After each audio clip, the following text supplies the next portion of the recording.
Hey guys, it's Abby from Autumn of Pellinor, and today I'm going to be telling you about my February reading wrap-up.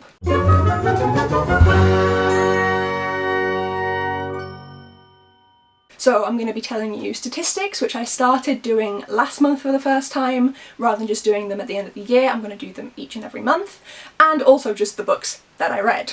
So I read 9 books in total. 1 was an audiobook and the rest were physical books, and I participated in 2 different readathons, the Contemporary-a-thon and the Thorough-a-thon. So, first 2 books were not part of a readathon. First one was Jonathan Morris's Touched by an Angel, which is a Doctor Who book, if you couldn't tell. I was expecting this to be a silly book, a simple book, a flash in the pan, nothing major, nothing in depth, and I cried. At the end of this book. I sat in my city library and cried. If you know the Weeping Angels, what they do is they touch you and send you back in time, normally a few centuries, and take your potential energy and use it to feed themselves. But for some reason they send our main character, Mark, I'm bad at people's names, back within his own lifetime, and the Doctor's like, and goes and sorts out the wibbly wobbly. And I didn't expect this to be emotional. I expected this to be like a fun little story, and it wasn't. I mean, it was, but it also wasn't, because I cried. So I'm now anticipating a lot more the other 2 books that I have from this little box set that my mum got me, because I think they're going to be a lot deeper than I anticipated. Then I read my first ever Stephen King, which is The Outsider. This is a thriller sci-fi. I didn't tell you the rating for the last book. Like 4 stars. I don't do ratings as much anymore, they don't seem to be as important to me. But still, I think 4 stars I would give it now. The Outsiders I would also give 4 stars. This is a thriller sci-fi. A murder and rape is committed against a young boy, and there's DNA and eyewitness evidence against one individual from the community, but there's also DNA and eyewitness and video, live video from TV, evidence of him being in a city hours away, and he couldn't have committed the crime. And obviously it then kind of delves into like the supernatural, and it's really, really interesting. There were a couple of bits that I didn't like how he wrote them, but other than that I really enjoyed the writing style, I really enjoyed the plot, it was engrossing, and it's been a while since I've sped through an almost 500-page book, and I really enjoyed this. Then my first book for the Contemporary-a-thon, which is The Poet X by Elizabeth Acevedo. This I listened to as an audiobook, as I said, and Elizabeth Acevedo, the author, narrates the book herself, which is awesome because it's a book of poetry about a girl who wants to be a slam poet. And it's just done so well. It's made me want to listen to, rather than read, With the Fire on High, again by Elizabeth Acevedo, just so I can hear her narration style for a full book rather than the poetry style that this one's written in. I give this one 5 stars. I cried on the bus home. Like, sat there, listening, crying. It hit home. Despite very different cultural and experiential, that's a new one, backgrounds, it hit home pretty hard. And it was very emotional.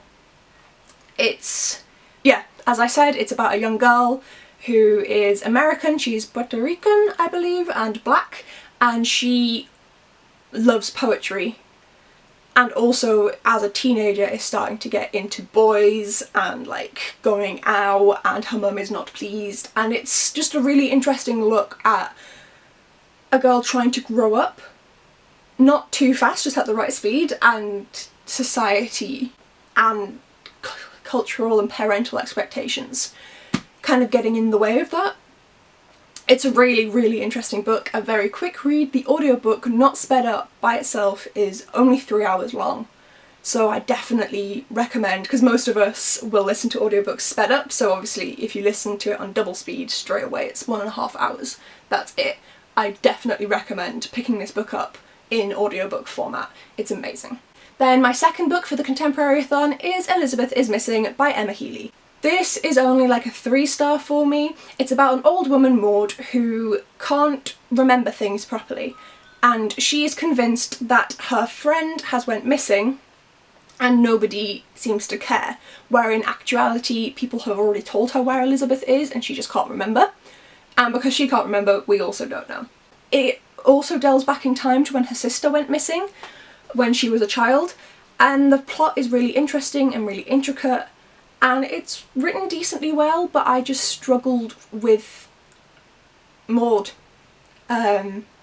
constantly forgetting things. We would watch her, read her, make a cup of tea, and then go make another cup of tea, and then go make another cup of tea, and then just forget that she had done things, forget that she had said things, forget she'd been told things, and it, for me, was very frustrating. I have to be honest, one of my flaws is that I don't deal well with incidents like this, where someone has memory issues. Like, it's not her fault, she's just aging, and this is something that can happen when you age. It could happen to me, but I get very impatient very quickly.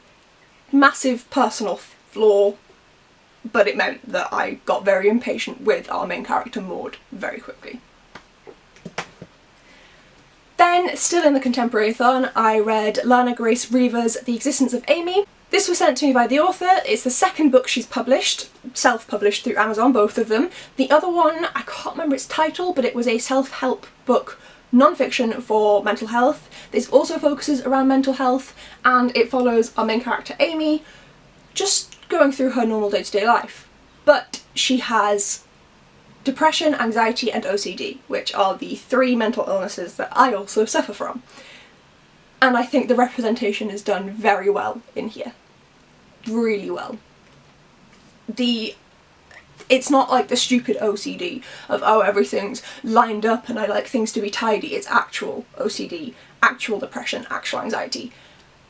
And although you're just kind of following her life, obviously everything's a lot more difficult because of these illnesses, and I found myself really engrossed with the characters and wanting to read more and further on. This book was almost 300 pages and I found myself wanting more. It ended at the right point, but I was just really invested, and I gave this at least 4 stars. I really enjoyed it, and I definitely, trigger warning for depression, anxiety and OCD, but if you think that you can handle those things, I definitely recommend reading this, because it was really good. And thank you to this lady for sending it to me. I accepted the book because I was curious, but I honestly thought I was going to be like, alright, you know, 3 stars, it's not bad, but it's not amazing. And instead it's like 4, 4.5. I really, really enjoyed this. And then the last book I read for the Contemporary-thon is also something I read for the BookTube Rereadathon, and that is The Princess Plot by Kirsten Boy. This is the first book in a duology, and the prompt for this month was something that you haven't read for at least a decade. I read this when I was, I don't know, an early teenager. It's aimed at the younger section of YA, which is really interesting because most books aren't. YA books tend to be aimed at like 15 up. This is definitely aimed at the 12 to 15 bracket. But it's still totally readable as an adult, like 100% totally readable. It's amazing, I loved it. So as I said, first book in a duology, the second one's called The Princess Trap, but you don't need to read them both, you can just read this one as a standalone. And it follows our main character, Jenna. Again, bad with names. Follows our main character, Jenna, and she auditions to be in a movie without her mum's consent, and then ends up flying across to this country, Scandia, to meet the director and things like that. But the country's princess has gone missing and nothing is as it seems. There's a lot of political messages in here, a lot of messages about race, about class, about equality, and it's done really well. Kirsten Boy did a great job with using a non-existent country, Scandia, which always makes me think of Scandinavia. Of course it's going to, but I don't think the Scandinavian countries have this problem. And it then picks a country that doesn't exist so she can point out all of these flaws without insulting anyone. And there's a lot of... it's a lot more impactful than I would have expected a YA book to be, especially a YA book aimed at the younger audience. YA aimed at older audiences is known for being really impactful, younger not so much. This is like closer to middle grade and it's insane. It covers the political topics so well as the emotional ones, and I really enjoyed it. 4 stars still. This has held up 100%. It can be read by an adult for the first time. Like, you'll have to accept that you're reading from a 13-year-old's point of view, but as long as you can get on with that, which I can because I read a variety of age ranges, some people can't, but as long as you can get on with that, it's a great book and I 100% recommend it. So glad I reread it. Then into the thriller-a-thon. The first book I read for that was The Hollow by Agatha Christie. This is the second last book that I have of the Poirot books. This is not the second last Poirot book, it's like 20 odd out of like 33, and I need to buy a lot more of them. I have not read the previous 20 odd, but I only own 1 more. It's the best Poirot book I've read so far. I normally give them 3 stars, I speed through them and I enjoy them, but they're nothing special. This one's 4 stars.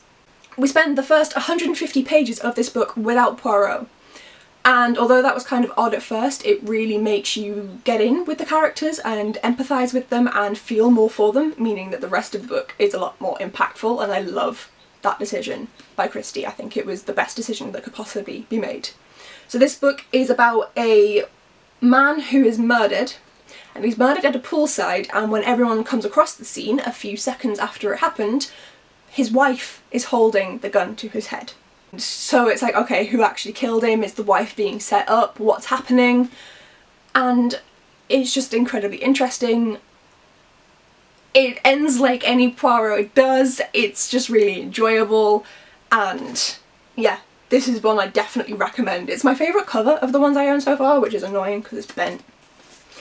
But, but it's my favourite cover and my favourite insides of the Poirot books that I've read so far. Love it. Then a book I didn't love quite so much. Watching Eddie by Camilla Way. This is a book about a young woman, probably about my age, maybe a little older, who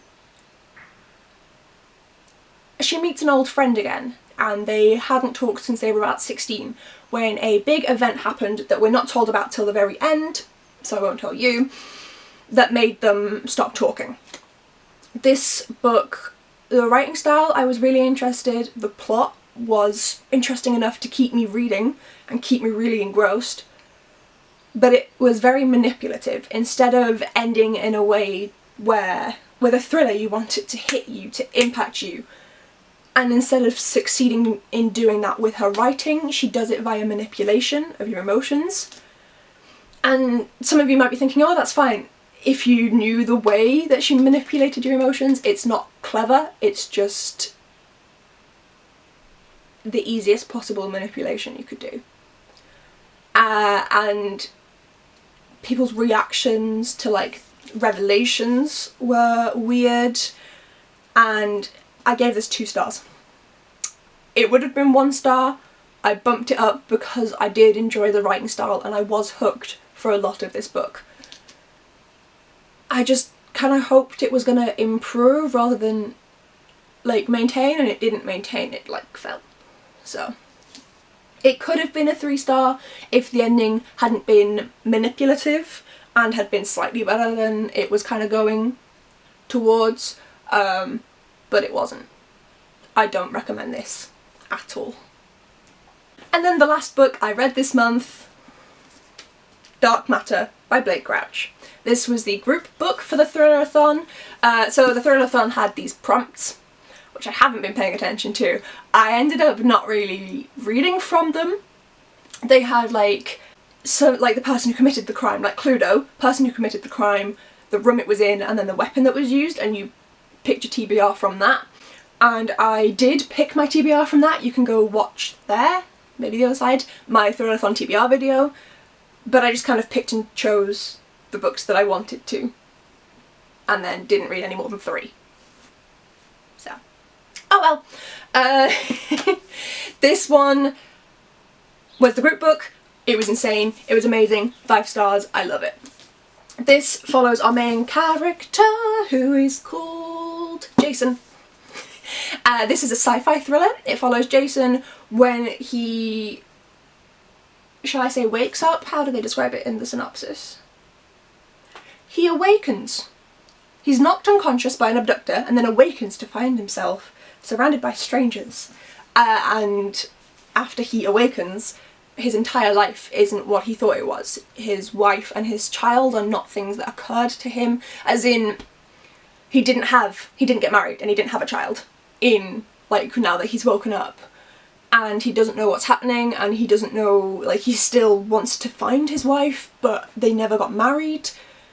And he's all very confused, and it was just done so well. So the pacing, the plot concept was brilliant. I adore sci-fi, so plot concept, brilliant. The pacing was perfect, and every little place where Crouch could put in a twist, he did. But the thing that made it so great was that I obviously was trying to think ahead of these twists. You do when you're reading thrillers, and he never quite hit on the twists that I thought. He did them better. So it was never like, oh, I kind of hoped for that. It was like, oh damn, I thought it was that, but instead it's this, that's awesome. And he made certain sections more difficult for himself, where he could have... There's a certain section near the end when things are kind of starting to wrap up, but still like, no. And he could have made it a lot easier on himself. And he didn't. He made it hundreds of times more complicated. And I'm hoping that's enough for people to know which section I'm talking about without me spoiling it for anyone else. But he didn't. He made it more complicated, and that decision really increased how much I enjoyed the book. And the ending, I was speechless. I have a YouTube channel. I'm on BookTube. I ain't a speechless kind of girl. I like to talk. I was speechless. I went downstairs and hugged my mother and father. They were very confused and assumed I wanted something. Parents never change. But it was amazing. I literally was shook for like an hour. I 100% recommend this book if you like thrillers and sci-fi. And if you don't like sci-fi, even Emma from Drinking by My Shelf enjoyed it, and she doesn't like sci-fi. She didn't enjoy it at first. I've just recently watched her review, her like thrillathon vlog. She didn't enjoy it at first, but she ended up adoring it. So maybe watch her thrillathon vlog. She doesn't spoil it at all if you're not into sci-fi, to see if you think that you would like it too. But if you do like thrillers and sci-fi, oh my god. 5 stars, new favourite thriller. This is one of my favourite books. I adored it. I adored it. So those are not including the Poet X because I don't have a physical copy. I'm using my head because they're falling. But those are 8 of the 9 books that I read this month. On my TBR that I made for February, I did also have The Giver of Stars on my TBR. I'm still reading it. It's still there. And I am enjoying it. I just didn't read it in time, and I'm not mad. I used to be a lot more like, oh, I didn't manage my TBR, and I'm just like, yeah, I didn't read it in February. I'd like to read it in March, that's my aim, because I don't want to get too far behind with like TBRs or like keeping books on, like currently reading for longer than they need to be. Enjoying the concept of it, want to carry on reading it, didn't finish it in time. So, now that, there we go. I was waiting for the white balance. Now that the books that I read are done, let's talk about their stats. So, I made notes. So if you see me looking down, I'm checking my notes to make sure what I'm telling you is accurate, but I'll also be popping up some graphics on screen here. I read 9 books this month. That was 3,070 pages in total, with an average of 106 pages each and every day. 3 of them were hardback, 5 of them were paperback, and 1 was an audiobook. 6 were standalone, including the Poet X. 2 were from a series. This one kind of links with a Doctor Sleep series that he's written, and 1 was a duology. Part of series in duology. 6 were adult books. 2 were YA, which is this book, The Princess Plot, and also the Poet X. and one was for kids, but I don't know if it was actually for kids, but I'm just categorising this as a kids book.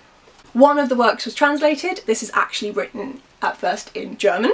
4 were from, I should probably switch it so you can see the spines. 4 were from authors from the US, including Elizabeth Acevedo. 1 was from Germany, and 4 were from the UK. And 1 of the books was written by a person of colour, which again is Elizabeth Acevedo. There was also mental health and disability representation in these books. 3 of them were written by men, and 6 were by women.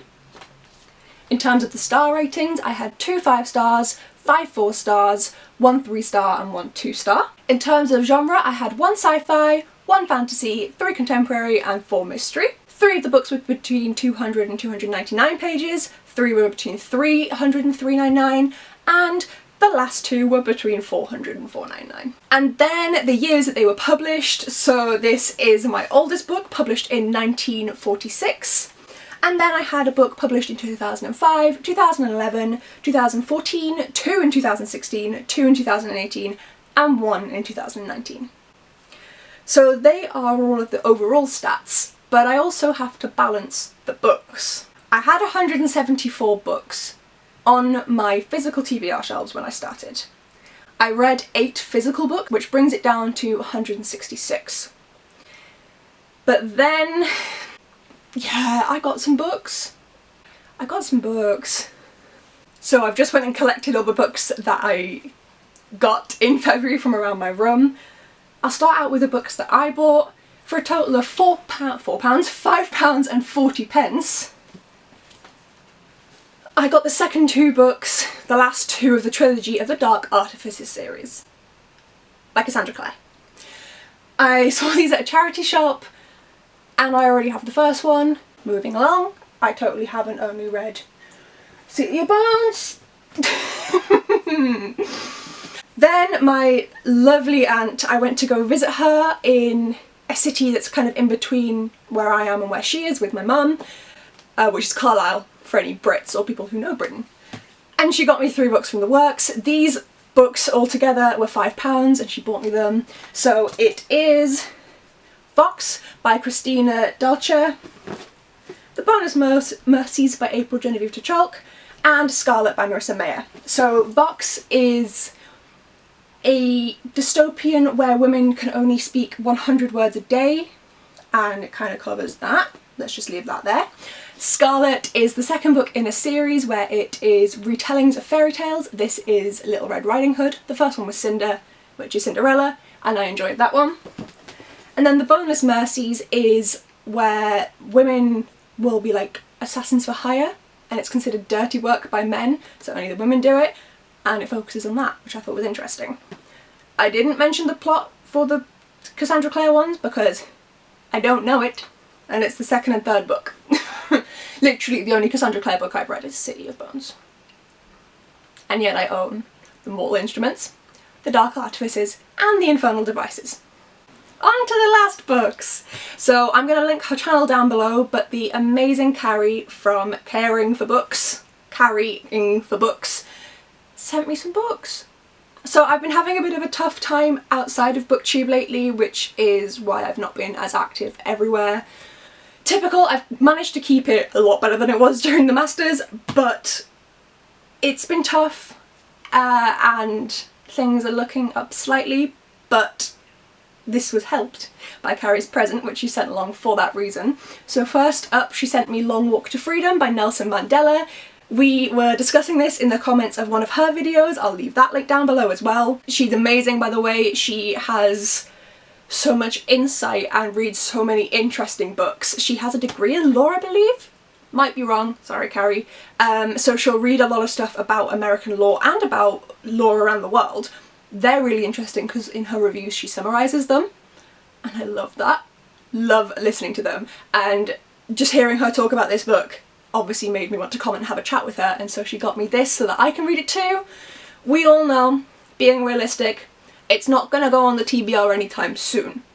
Like, I'm sure Carrie knew this when she sent it to me, but it will go on the TBR, and I am excited to read it because it's gonna be a tough topic, obviously. And then also from Carrie, guys, I've been saying for so long about how I want to read this book, but I can't afford to get it, and I haven't seen it in any charity shops. Nevernight by J. Kristoff.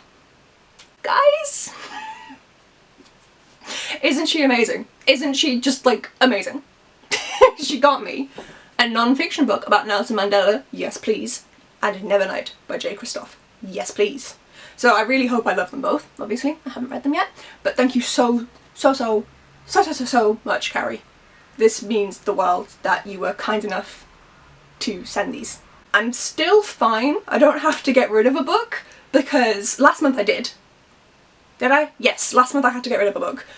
So I got rid of The Girl Who Saves the King of Sweden. This month I read one more book off of my physical TBR than I obtained. So it's all good. It's fine.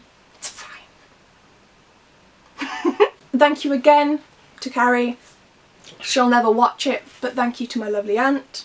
And thank you to all you guys for watching and for sticking through this very long video about all of my reading stats. If you did enjoy this, please do subscribe and leave a comment down below, even if it's just a smiley face or a little blue heart, just something to let me know that you enjoyed the video. And also, if you've read any of these books that I just got, and I should put them on my TBR sooner, let me know. I'm also going to link, I utilise Sophie from Putting in the Pages Excel spreadsheet, and I'll link that below if I remember. I won't remember. Someone comment and tell me. I read all the comments and I reply to all the comments, so someone comment and tell me to link it below, because I'll have forgot. But yes, so I utilise that to see all the stats and stuff for my reading, and I enjoy tracking my books in there. All of my links to my other bookish stuff around the web are down below in the description too, and I'll see you guys in my next video. Bye!